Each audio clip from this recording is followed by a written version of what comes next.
Assalamualaikum warahmatullahi wabarakatuh. Sahabat-sahabat pemirsa, khususnya mahasiswa program studi S2 Hukum Keluarga Islam UIN Sayyid Ali Rahmatullah Tulungagung yang saya banggakan. Pada video ini saya akan membahas dan menjelaskan tentang gerakan sosial di luar negeri kaitannya dengan perubahan hukum dan perubahan sosial. Materi ini merupakan bagian dari pembahasan tentang perubahan sosial dan perubahan hukum. Saya mulai. Negara yang akan saya bahas adalah India. Dalam hal ini, pengalaman masyarakat India, khususnya masyarakat Muslim, dalam melakukan gerakan sosial untuk mengubah hukum yang berlaku di negaranya yang dianggap tidak memuaskan oleh sebagian kalangan. Saudara sekalian, Inggris adalah salah satu negara anggota Persemakmuran Inggris. Sebagai negara anggota Persemakmuran, maka mengikuti induknya, yaitu negara Inggris, India memberikan kebebasan kepada masyarakatnya untuk menjalankan hukum dalam hal hukum agama sesuai dengan keyakinannya masing-masing. Dalam hal ini, India menerapkan sistem sekuler di mana negara tidak mengatur secara detail hukum agama masing-masing kelompok umat beragama. Walaupun secara mayoritas India merupakan negara dengan penduduk Hindu terbesar, tetapi dalam hal pengaturan hukum agama, India memberikan kebebasan kepada setiap agama untuk menjalankan hukum agamanya. Maksud saya kepada umat beragama. Termasuk di dalamnya adalah kepada umat Islam. Jadi jumlah umat Islam di India itu juga cukup besar. Nah, India sebagai negara sekuler kemudian membebaskan masyarakat Muslim untuk menjalankan hukum agama Islam, khususnya dalam hal perkawinan, perceraian, kemudian poligami, kemudian anak, kewarisan, dan sejenisnya yang masuk dalam kategori personal law atau hukum perdata Islam. Kalau di Indonesia kita sebut dengan hukum keluarga, kadang-kadang kalau dalam bahasa Arab juga diistilahkan dengan akhwalus sahsiyah. Jumlah masyarakat Muslim di India kurang lebih adalah 180 juta. Nah, selama ini sejak tahun 1937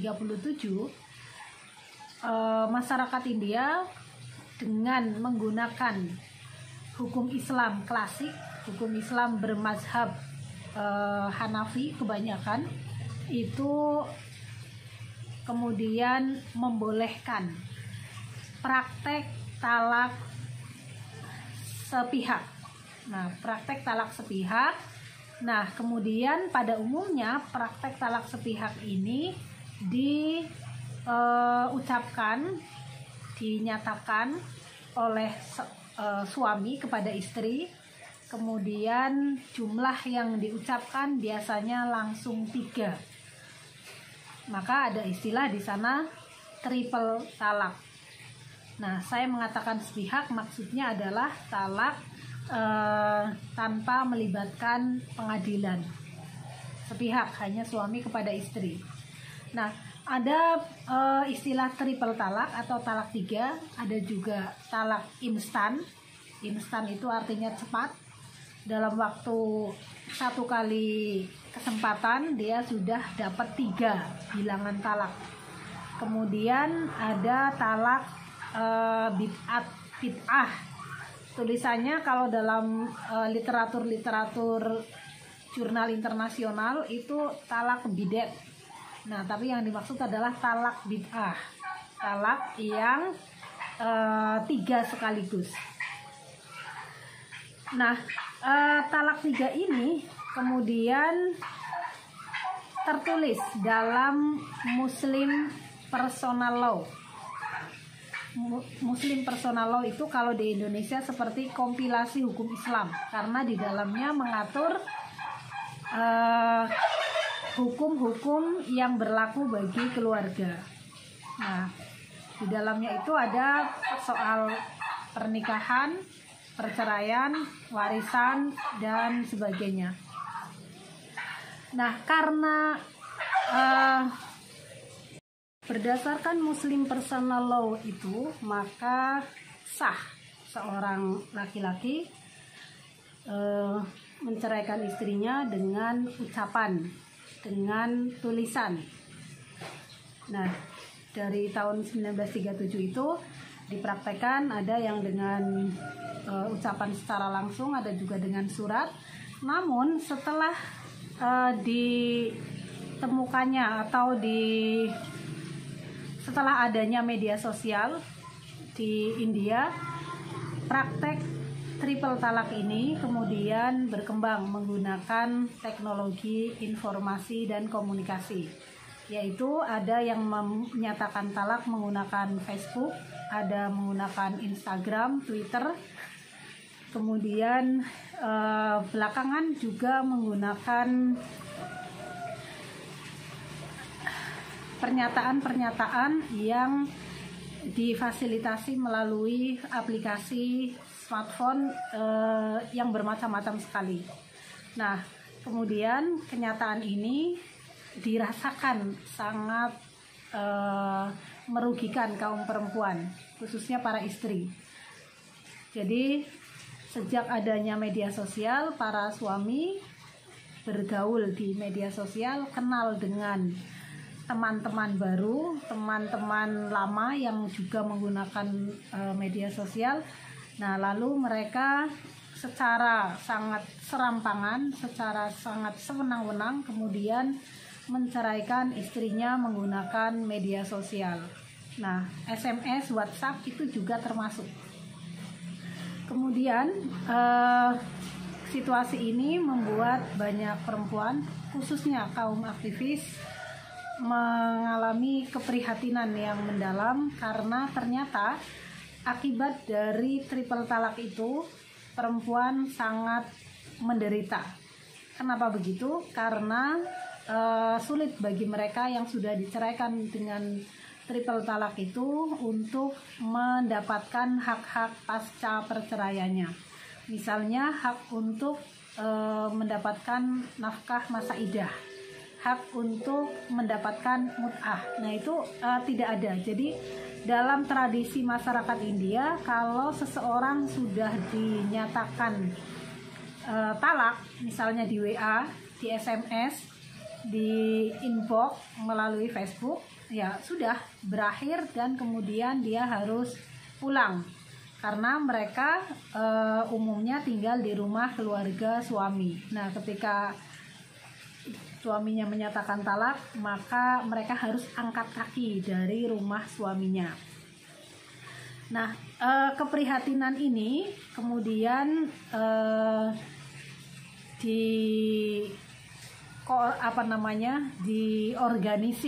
diorganisir oleh organisasi perempuan yang bernama Bharatiya Muslim Bharatiya Muslim Mahila Andolan, atau bisa disingkat dengan BMMA. Nah, organisasi ini pada tahun 2016 mengajukan petisi kepada Mahkamah Agung, Mahkamah Konstitusinya India. Dia mengumpulkan, anggota lembaga ini mengumpulkan dukungan dari masyarakat dan berhasil mendapatkan 50.000 tanda tangan online atau petisi online yang online dan offline ya kalau ini, yang berisi dukungan dari masyarakat agar triple talak yang tadinya dilegalkan oleh Muslim Personal Law itu agar dihapuskan. Nah, alasan dari PMMA ini untuk mengajukan petisi atau gugatan kepada mahkamah adalah hasil survei yang menyatakan bahwa 92% perempuan Muslim India mengalami perceraian yang tidak wajar. Tidak wajar dalam hal ini adalah tidak memperhatikan hak-hak perempuan, yang akibatnya seperti saya jelaskan di muka, perempuan menjadi sangat menderita. Kemudian akibat dari itu maka perempuan harus menjadi tulang punggung keluarga karena dia pergi dari rumah suaminya tanpa bekal apapun, tanpa hak-hak pasca perceraiannya.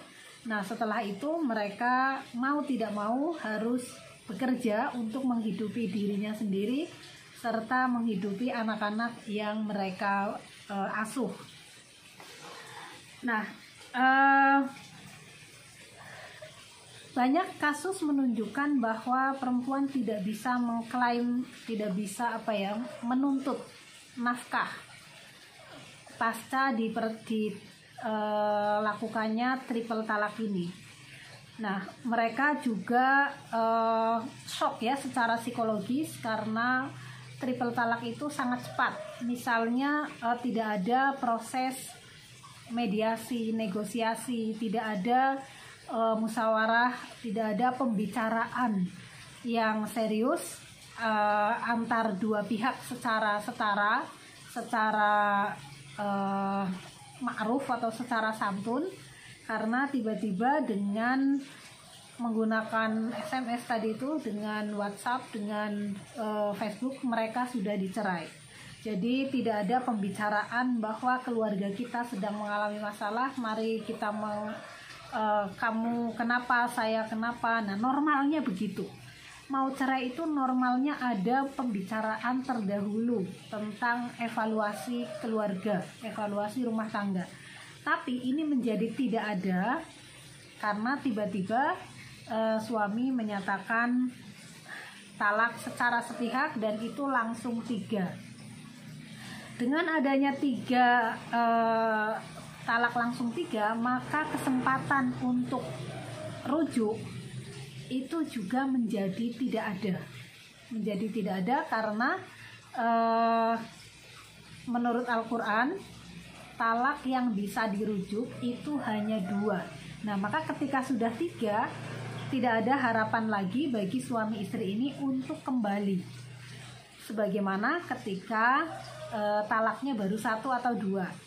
Nah, jadi dalam hal ini perempuan sudah tidak ada harapan lagi untuk kembali kepada suaminya. Dia dicerai secara subjektif oleh suaminya, kemudian tidak punya kesempatan untuk negosiasi.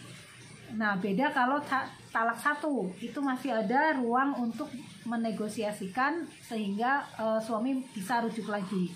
Nah, tapi dengan adanya triple talak ini, mereka mau tidak mau ya harus pisah dengan suaminya. Karena di dalam kitab-kitab fikih disebutkan bahwa setelah talak 3, maka suami istri tidak bisa kembali kecuali apabila istri sudah menikah lagi dengan laki-laki lain, sudah cerai lagi, atau suaminya yang baru itu sudah meninggal dan sudah selesai masa idahnya. Nah, itu prosesnya menjadi lebih lama. Nah, dengan adanya triple talak ini nyaris tertutup sudah. Pokoknya kamu dicerai langsung 3, ya sudah. Tidak ada kesempatan untuk aku kenapa, aku akan memperbaiki diri kalau misalnya aku salah. Kalau menurut kamu ada yang salah dari perilakuku, dari pelayananku sebagai seorang istri, aku akan memperbaikinya. Nah, kalau talak baru 1, 2 itu kan bisa. Ada kesempatan itu dan secara hukum boleh. Nah, tetapi ketika talaknya 3, maka kesempatan-kesempatan untuk rekonsiliasi itu nyaris tertutup. Nah, kecuali dengan syarat yang berat tadi. Nah, kembali kepada soal petisi atau tuntutan. Petisi ini disampaikan oleh para aktivis perempuan yang tergabung dalam BMMA tadi kepada mahkamah, dan mereka ingin tuntutannya adalah kebolehan menceraikan talak 3 sekaligus itu dihapus dari Muslim Personal Law dan dianggap inkonstitusional. Nah, dengan berbagai fakta empiris yang diajukan, seperti tadi 92% mengalami perceraian tidak wajar, akibatnya bla bla bla bla. Nah, itu kemudian diajukan. Mereka juga mengajukan argumentasi bahwa warga Muslim adalah warga negara India yang berhak mendapatkan perlindungan hukum, ya, perlindungan yang dijamin oleh konstitusi. Oleh karena itu, ketika hukum Islam dipraktekkan dengan cara tidak melindungi kaum perempuan, dengan cara melanggar dan dengan berdampak pada pelanggaran hak-hak perempuan, mereka menginginkan agar praktek talak yang diskriminatif ini, yaitu triple talak, itu dihapuskan, dan dengan tanpa menghapuskan hukum dari Al-Quran. Artinya apa? Artinya Al-Quran yang memberikan hak untuk rujuk 2 kali itu seharusnya ditegakkan. Nah, maka penafsiran hukum Islam tentang triple talak yang langsung boleh 3 itu harusnya nggak boleh. Kenapa? Karena Quran sendiri memberikan kesempatan rujuk 2 kali. Kenapa oleh laki-laki India dipraktekkan langsung 3? Nah, ini kemudian petisi ini diajukan, dan pada tahun 2017 Mahkamah Agung itu mengabulkan petisi ini, mengabulkan dengan cara menghapus kebolehan menjatuhkan triple talak. Nah, setelah putusan mahkamah ini keluar, terjadilah di India yang namanya polemik atau kontroversi antar kelompok dalam masyarakat. Nah, tadi saya katakan bahwa yang mengajukan gagasan ini adalah BMMA. Nah, tetapi ketika ini sudah diputuskan bahwa ini inkonstitusional, di masyarakat muncullah kelompok yang menentang. Menentang apa? Menentang bahwa putusan yang menghapuskan triple talak itu adalah putusan yang salah secara hukum Islam, karena dalam hukum Islam menurut keyakinan mereka triple talak itu adalah boleh. Nah, apa alasan yang disampaikan oleh mereka dan siapa mereka? Secara organisasi mereka adalah Dewan Hukum Perdata Muslim India. Ini merupakan lembaga swadaya masyarakat yang memiliki concern atau memiliki perhatian terhadap penerapan hukum syariah di India. Mereka mengatakan bahwa talak 3, talak instan, triple talak, talak bid'ah itu masih diperlukan eksistensinya sehingga tidak boleh dihapus. Kenapa mereka berpendapat seperti ini? Karena menurut mereka para laki-laki itu memiliki pemikiran yang lebih cerdas dibandingkan perempuan. Dalam arti laki-laki memiliki tingkat intelektualitas yang lebih tinggi, memiliki tingkat rasionalitas yang lebih tinggi dibanding perempuan. Jadi ketika mereka memutuskan talak itu sudah dipertimbangkan secara intelektual dan secara rasional. Nah, kemudian dengan adanya penghapusan oleh mahkamah, maka Dewan Hukum Perdata Muslim India ini menganggap bahwa laki-laki itu dianggap tidak cerdas dan tidak rasional, sehingga negara harus turut campur. Nah, kemudian argumentasi dari Dewan Hukum Perdata Muslim India ini dibantah oleh BMMA. Nah, mereka kemudian sering berdebat, lebih tepatnya berdebat ya, bukan berdiskusi. Berdialog di media, di televisi, di radio, di koran-koran itu juga banyak tulisan, bahkan juga diseminarkan. Saya sendiri pernah mengikuti seminar internasional tentang triple talak ini di Canberra, di mana pembicaranya adalah salah satu akademisi dan anggota parlemen dari India. Nah, BMMA dalam perdebatan ini mengajukan argumentasi bahwa praktek triple talak yang sudah berlangsung puluhan tahun di India itu tidak lain merupakan bentuk dari sistem patriarki. Sistem patriarki yaitu sistem yang mendukung, yang menempatkan laki-laki sebagai pusat kekuasaan, di mana perempuan itu menjadi subordinat, menjadi pihak yang tidak setara dengan laki-laki karena posisinya adalah harus melayani laki-laki, bukan saling melayani. Nah, maka dalam hal ini ketika triple talak diizinkan, itu melanggengkan kekuasaan laki-laki, melanggengkan budaya patriarki. Kemudian hal seperti ini menjadikan perempuan dalam posisi mengalami ketidakadilan gender. Nah, kemudian BMMA juga mengatakan sebagai negara yang sekuler dan demokratis, mestinya India tidak menggunakan hukum agama lebih tinggi daripada hukum konstitusi, karena dalam konstitusinya India menyatakan melindungi segenap bangsa. Nah, melindungi segenap bangsa ini tidak terkecuali seharusnya juga melindungi kaum perempuan. Nah, kemudian perdebatan ini terus berlangsung.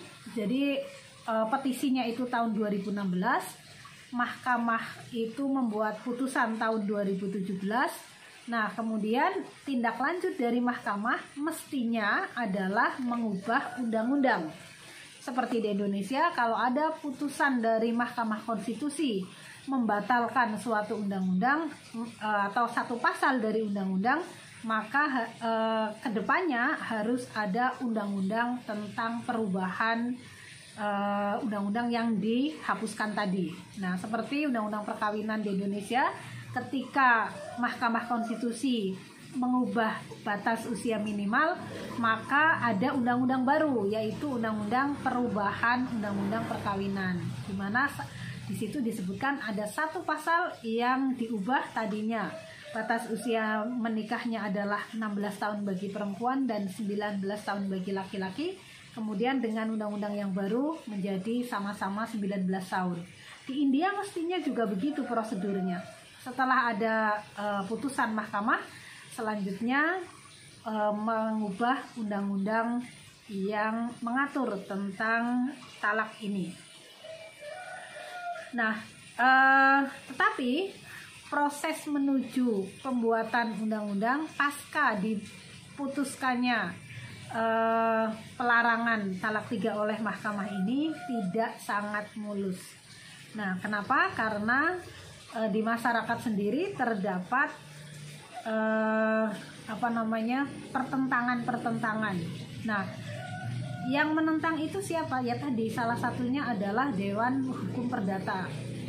dengan berbagai organisasi-organisasi yang sependapat dengan mereka. Nah, kemudian di media saya mendapatkan beberapa hal yang menarik, antara lain adalah adanya ulama tampar perempuan India saat debat talak 3. Ini yang ditampar adalah aktivis perempuan. Kemudian yang menampar adalah ulama muslim di sana, namanya Ejaz Arsyad Kasmi. Nah, dia kemudian ditangkap karena menampar perempuan ini, dan mereka berdebat itu sangat seru sekali tentang pentingnya mengubah undang-undang. Di satu sisi, menurut aktivis perempuan, dalam rangka menindaklanjuti putusan mahkamah, tetapi bagi para ulama ini putusan itu tidak boleh ditindaklanjuti menjadi undang-undang karena tidak sesuai dengan ajaran Islam menurut pemahaman mereka. Nah, kemudian setelah 2 tahun diperdebatkan, diseminarkan, disimposiumkan, didialogkan, akhirnya pada tahun 2019 bulan Agustus 30 Juli Parlemen India itu membuat undang-undang, namanya Undang-Undang Perempuan Muslim Perlindungan Hak Perkawinan tahun 2019.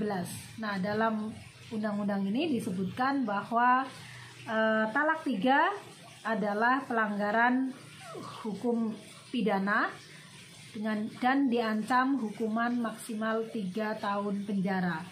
Nah, artinya apa? Artinya hukum yang tadinya membolehkan triple talak itu mengalami perubahan setelah dilakukannya gerakan sosial yang dimotori oleh BMMA atau Bharatiya Muslim Mahila.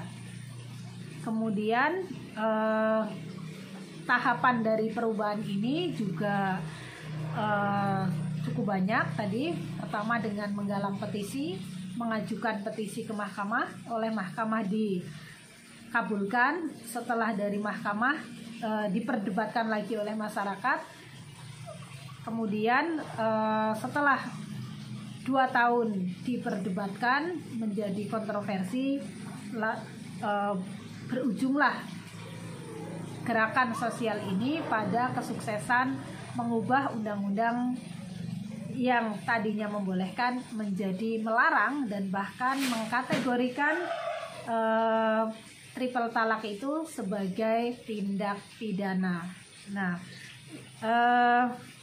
berdasarkan pengalaman ini, maka bisa dikatakan bahwa gerakan sosial, yaitu gerakan yang dimotori oleh masyarakat akibat ketidakpuasan pada suatu keadaan, itu bisa berdampak pada perubahan hukum. Nah, dalam hal ini ketika hukum berubah atas desakan masyarakat, maka saya mengutip pendapat Dr. Saifullah, bisa dikatakan bahwa perubahan ini merupakan perubahan yang menggunakan paradigma bahwa hukum adalah pelayan kebutuhan masyarakat, melayani kebutuhan masyarakat akan keadilan. Nah, masyarakat yang mana? Masyarakat yang selama ini tidak puas dengan hukum yang berlaku, yaitu masyarakat perempuan. Nah, kemudian kalau kita lihat dari diskusi yang sudah pernah dijelaskan, diskusi yang sudah pernah berlangsung di kelas beberapa waktu yang lalu, maka gerakan ini juga sesuai dengan definisi beberapa istilah yang dibuat oleh para pakar. Antara lain, misalnya menurut Losher, bahwa ketika sekelompok orang mengatur atau mengorganisir diri dalam upaya untuk mendorong atau menolak beberapa jenis perubahan sosial, maka mereka sedang menciptakan gerakan sosial. Nah, dalam hal ini mereka mengorganisir dukungan, kemudian mendorong perubahan, mendorong terjadinya perubahan sosial. Harapannya apa? Harapannya dengan adanya perubahan ini, maka laki-laki India secara bertahap perilakunya berubah menjadi tidak semena-mena lagi dalam menceraikan istrinya. Kenapa? Karena mereka terancam pidana. Nah, ketika terancam pidana, maka diharapkan mereka lebih hati-hati. Nah, itu perubahan perilaku yang diharapkan. Perubahan yang lebih substansial ke depannya adalah bahwa relasi suami istri di India itu menjadi lebih setara, lebih adil, dikarenakan hak suami untuk mentalak 3 itu sudah dicabut oleh negara, menjadi, kalau tetap dilakukan, menjadi tindak pidana. Nah, ini adalah satu upaya bagaimana ideologi feminisme, ideologi yang memperjuangkan hak-hak perempuan secara global itu berhasil mempengaruhi banyak perempuan di berbagai belahan dunia, terutama di negara-negara yang pemikiran konservatifnya sangat kental. Nah, termasuk di India. Demikian pembahasan tentang gerakan sosial di India dalam konteks perubahan hukum. Terima kasih atas perhatian saudara sekalian. Mohon maaf atas segala kekurangan. Wassalamualaikum warahmatullahi wabarakatuh.